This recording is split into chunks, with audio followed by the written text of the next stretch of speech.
Hello guys, আসসালামু আলাইকুম। সবাই কেমন আছেন? আশা করি অনেক ভালো আছেন। তো চলে আসলাম আপনাদের মাঝে নতুন একটা ভিডিও নিয়ে। তো দেখেন আমার সবজির বাগানে কি সুন্দর পুঁইশাক হয়েছে। অলরেডি অনেকবার খাওয়া হলো। দেখা যাচ্ছে বর্তমানে এখন বাজারে সবজির যে দাম, তো মাশাল্লাহ আমার এই সবজির বাগানে ভালোই এই পুঁইশাকগুলো লাগানোর পরে আমি অনেক খাওয়া হলো। তো আজকে খাইতে পারলাম।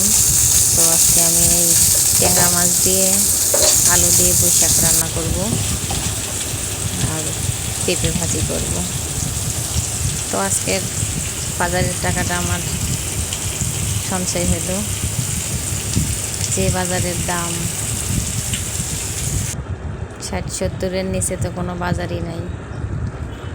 এগুলো ভালোই হলো। একটুখানি সেদিন একটু 40 টাকা শাক নিয়ে আসছি, রান্না করছি, তো দুইজন মানুষেরই হইতে চায় না একটুখানি। তাহলে এদিক দিয়ে আমার মাশাল্লাহ ভালোই খাওয়া গেল।